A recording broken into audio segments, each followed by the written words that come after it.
76 Cinta yang Mendalam dan Takdir yang Memilukan 6.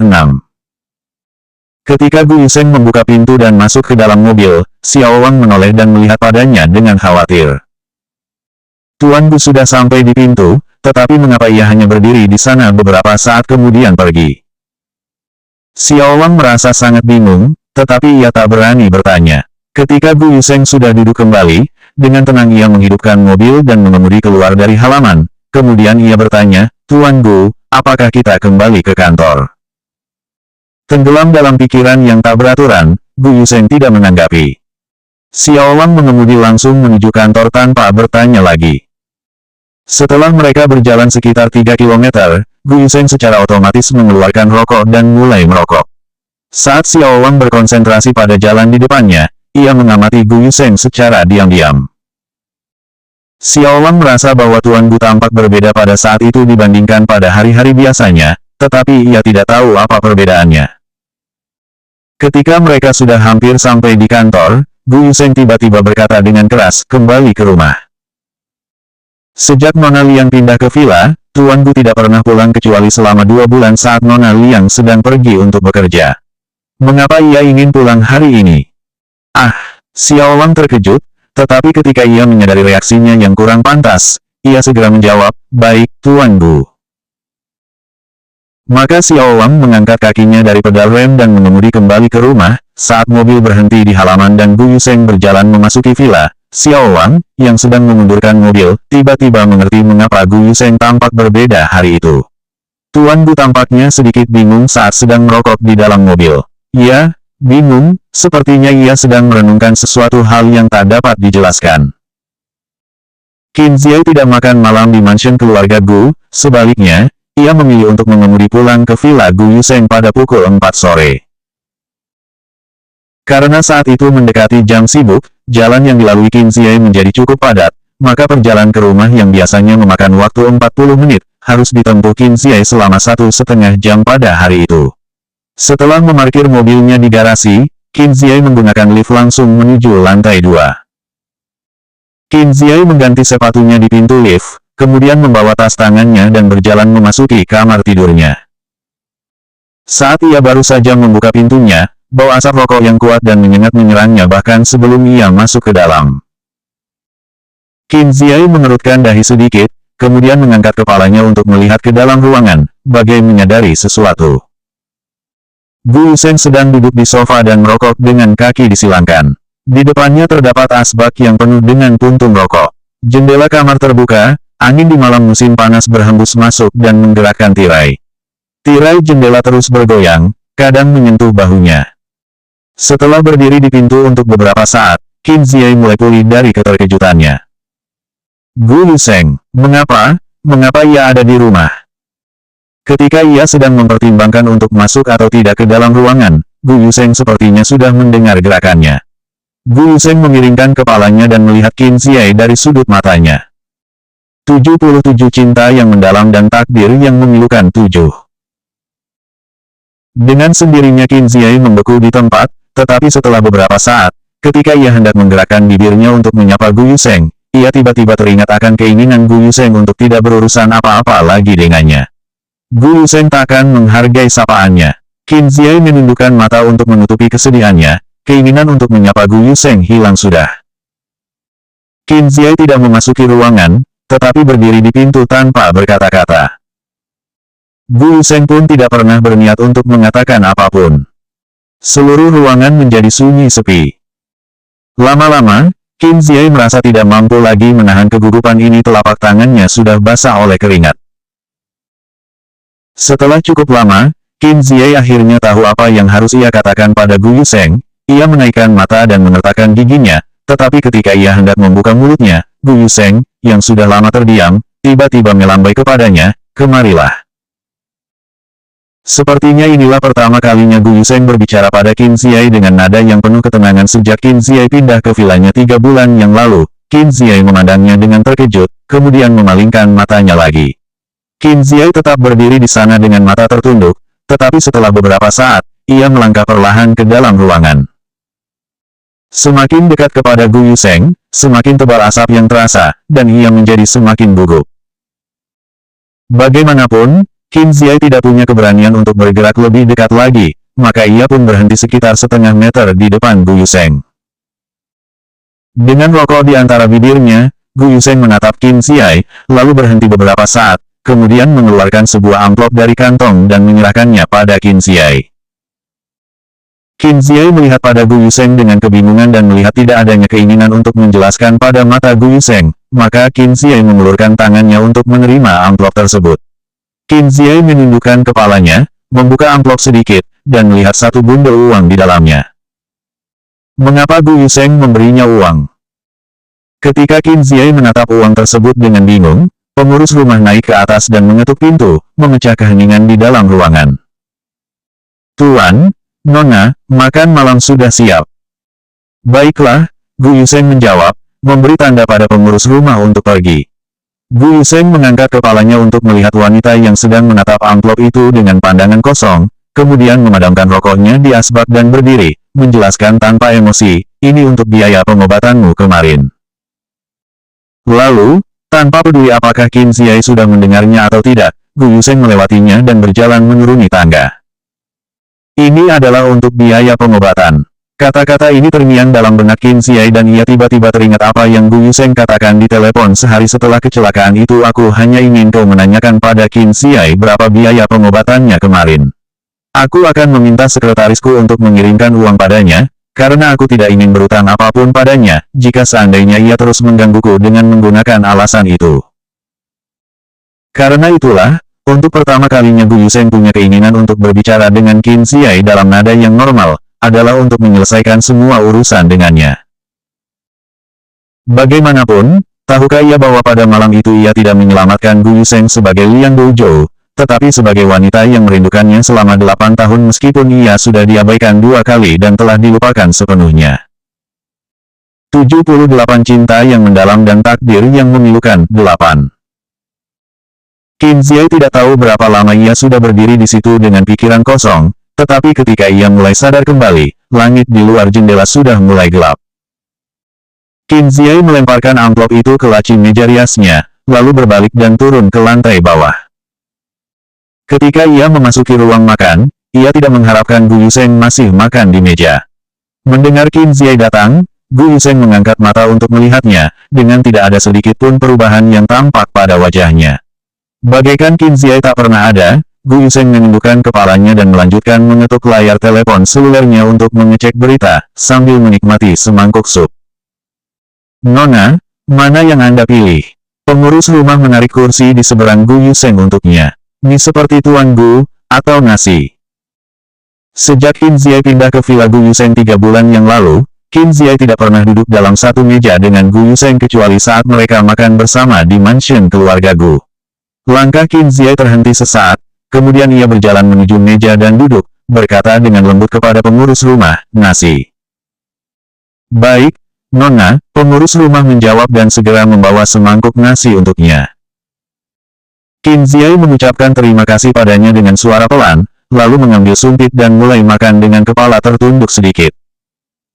Ruang makan terasa sangat sunyi. Tidak ada suara lain selain suara halus dan renyah dari sumpit yang beradu dengan piring. Ketika Qin Ziai memasuki ruangan, tidak banyak lagi sup yang tertinggal di dalam mangkuk Gu Yuseng. Gu Yuseng melihat layar teleponnya sejenak dan meminum supnya, lalu meletakkan mangkuknya, berdiri dan kemudian pergi. Mungkin karena Qin Ziai sudah makan terlalu banyak saat makan siang, atau karena kehadiran Gu Yuseng, selera makannya menjadi rendah. Qin Ziai duduk di meja sendirian dan memaksa dirinya untuk makan setengah mangkuk nasi, kemudian meletakkan sumpitnya. Qin Ziai tidak segera berdiri. Ketika pengurus rumah masuk, ia berbisik, apa yang sedang ia lakukan. Qin Ziai bermaksud menanyakan apakah Gu Yuseng sudah pergi, tetapi ketika kata-kata itu sudah sampai di tenggorokannya, ia menyadari betapa itu akan terdengar tak pantas, maka ia mengganti pertanyaannya. "Tuan Gu, ia sedang menonton televisi di ruang keluarga." Setelah mendengar jawaban pengurus rumah, Qin Ziai mengangguk dengan tenang tanpa berkata apa-apa, tetapi perasaan gelisah muncul di hatinya. Qin Ziai tetap duduk di sana untuk beberapa saat, kemudian ia meninggalkan ruang makan setelah menekan kegelisahannya dengan usaha keras. Gu Yusheng sedang berada di sofa, kakinya ditopang oleh sebuah dipan, menonton siaran Olympic Games. Televisi sedang menayangkan pertandingan tenis meja dengan suara pelan, dan sesekali terdengar riuhnya tepukan tangan para penonton. Gu Yusheng sangat tertarik pada pertandingan itu sampai ia tak menyadari Qin Ziyi sudah keluar dari ruang makan. Berdiri tidak jauh, Qin Ziyi memandang Gu Yusheng sejenak, dan tidak melihat adanya tanda akan pergi. Ia memiringkan kepalanya untuk melihat jam. Waktu menunjukkan pukul 9 malam, tetapi Gu Yusheng masih di sini. Apakah ia akan tinggal di rumah malam ini? Ruangan di mana Qin Ziyi tidur adalah kamar tidur Gu Yusheng. Jika Gu Yusheng tidur di rumah malam ini, apakah Qin Ziyi harus tidur setempat tidur dengannya? 79 cinta yang mendalam dan takdir yang memilukan. 9. Dalam ruangan yang sama dan tempat tidur yang sama. Dengan kata-kata itu terbersit dalam benak Qin Ziyi, ia tiba-tiba teringat apa yang telah Gu Yusheng lakukan padanya di tempat tidur itu. Ketegangan dan kepanikan yang tak tergambarkan meliputinya dalam sekejap, dan setelah beberapa detik saja, lapisan keringat muncul di telapak tangannya. Qin Ziyi tahu alasan mengapa Gu Yusheng memperlakukannya dengan kejam adalah karena kakek memaksanya untuk pulang. Hari ini, Gu Yusheng pulang atas keinginannya sendiri. Jadi ia mungkin tidak melakukan apapun padanya, tetapi Qin Ziyi tetap tidak punya keberanian untuk tidur seranjang dengannya. Bagaimanapun, ia takkan mau tidur denganku, bukan? Lagi pula, ia menyuruhku untuk menjauh darinya. Meskipun itu adalah kebenaran yang nyata, dan Qin Ziyi sudah mengetahuinya sejak lama, ketika ia memikirkan hal itu, hatinya masih merasa sedikit sakit. Itu adalah kamar tidurnya, Qin Ziyi tak mungkin mengusirnya. Qin Ziyi melihat pada telepon selulernya sejenak dengan mata tertunduk. Ketika ia mengangkat wajahnya untuk meminta pengurus rumah menyediakan secangkir teh, ia melihat pengurus rumah membawa sepiring buah keluar dari dapur. Sebelum ia berbicara, pengurus rumah tersenyum padanya sambil berkata, "Nona, makanlah sedikit buah dengan tuanku." Qin Ziyi menggelengkan kepalanya, memandang ke arah Gu Yusheng yang sedang duduk, kemudian menjawab pengurus rumah dengan lembut, "Tidak. Aku masih harus membaca naskah, aku harus naik ke atas." Setelah terdiam sejenak, Qin Ziyi menyampaikan apa yang perlu ia katakan, "Tolong buatkan secangkir teh dan antarkan ke sunroom untukku." "Baik, Nona." Qin Ziyi tidak berkata apa-apa lagi, hanya tersenyum sedikit, lalu mengambil teleponnya dan berjalan ke atas. Setelah sosok Qin Ziyi menghilang dari sudut ruangan, Gu Yusheng, yang masih dalam posisi menopangkan kakinya pada sofa, tidak bergerak sedikit pun, memandang ke sudut ruangan tanpa perubahan emosi pada wajahnya. Ia memalingkan matanya kembali setelah setengah menit, mengeluarkan rokok dari kotaknya di ujung meja, menyalakannya, dan melanjutkan menonton televisi. Pada sekitar pukul 11, Gu Yusheng mematikan TV dan naik ke lantai 2 setelah meminum secangkir air hangat di ruang makan. Ketika ia membuka pintu kamar tidur, ia menolehkan kepalanya dan melihat pada sunroom yang berada di ujung lorong. Lampu gantung pada ruangan itu masih menyala, bersinar dengan terang. Qin Ziyi sedang duduk pada kursi anyaman dan membaca naskah pada tangannya dengan teliti. Tanaman di sekelilingnya bertumbuh hijau dan segar, beberapa pot bunga kaca piring dan melati bermekaran. Setelah sekitar 10 detik, Gu Yusheng memalingkan tatapannya dari Qin Ziyi, dan tangannya yang tadi terhenti memegang kenop pintu, kini mendorong pintu hingga terbuka sehingga ia dapat memasuki kamar tidur. Ketika Gu Yusheng keluar dari kamar mandi setelah mandi dengan air yang hangat dan nyaman, ia masih tetap sendirian di dalam kamar tidur. Gu Yusheng melihat keluar jendela. Semua lampu telah padam kecuali satu yang masih bercahaya dengan sunyi di dalam sunroom. 80 cinta yang mendalam dan takdir yang memilukan. 10. Gu Yusheng biasanya mengambil sebatang rokok dan menyalakannya, kemudian berdiri di balkon memandang cahaya redup yang menyebar keluar dari sunroom dan mengisap rokoknya perlahan. Setelah ia menghabiskan rokoknya, masih tidak ada tanda bahwa lampu di sunroom akan dimatikan dalam waktu dekat. Gu Yusheng, dengan tangan pada susuran balkon, mengalihkan pandangannya dari malam yang pekat dan pergi menuju kamar tidur tanpa emosi, naik ke tempat tidur dan mematikan lampu. Hari sudah siang ketika Gu Yusheng terbangun. Ia mengangkat telepon dan dengan mata setengah menyipit ia melihat jam. Waktu menunjukkan pukul 7:30 pagi. Gu Yuseng sadar bahwa ia masih tetap sendirian di tempat tidur ketika ia membuka selimut dan keluar dari tempat tidur. Gu Yuseng tidak tinggal di tempat tidur lebih lama lagi, sebaliknya ia mengerutkan dahi dan berjalan langsung menuju kamar mandi. Setelah mandi, Gu Yuseng mengambil setelan jas hitam dan mengenakannya, kemudian memakai dasi sambil berjalan menuju pintu kamar tidur. Gu Yuseng menarik pintu hingga terbuka dan melangkah keluar, kemudian ia mendengar pengurus rumah berbicara dengan nada terkejut di ujung lorong, "Nona, mengapa Anda tidur di sini?" Gu Yuseng terdiam dan memandang ke arah suara itu berasal. Wanita, yang tadi malam sedang mempelajari naskahnya di atas kursi anyaman, terbangun oleh suara pengurus rumah. Qin Ziai tampak seperti bingung, dan setelah beberapa saat ia tersenyum pada pengurus rumah, dan menanggapi dengan lembut, "Aku melatih naskahku untuk waktu yang lama tadi malam dan jatuh tertidur di sini dengan tidak sengaja." "Anda tidak memakai selimut untuk mencegah udara dingin?" Pengurus rumah berkata dengan khawatir, lalu tiba-tiba menambahkan dengan tercengang, "Nona, lihatlah banyaknya gigitan nyamuk di sekujur tubuhmu, bahkan pada wajahmu. Saya akan membawakan beberapa obat untuk Anda." "Tidak apa-apa." Qin Ziai menghentikan pengurus rumah, ekspresi pada mukanya menunjukkan rasa tidak nyaman. Setelah beberapa saat, ia bertanya, "Di manakah Tuan Gu? Apakah ia sudah bangun?" "Ya, ia sudah bangun. Ketika saya datang barusan, saya melihat tidak ada orang di tempat tidur, mungkin ia sedang mandi di kamar mandi." Setelah hening sejenak, pengurus rumah menambahkan, "Sarapan sudah siap, Nona, apakah Anda ingin makan sekarang?" "Tidak, masih ada beberapa bagian yang belum selesai. Aku menghafal lebih baik di pagi hari. Aku akan turun ke bawah setelah selesai. Kau pergi saja dan layani Tuan Gu."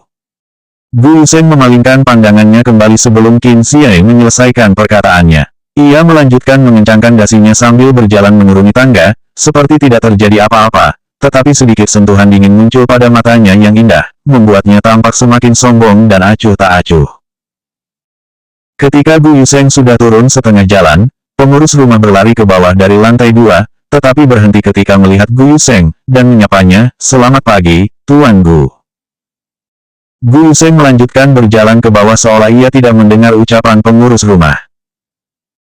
Sudah terbiasa dengan tingkah lakunya, pengurus rumah melanjutkan bertanya, "Tuan Gu, sarapan sudah siap, apakah Anda ingin makan sekarang?" Selanjutnya bab 81 lebih baik mati daripada menyusahkan semua orang. 1.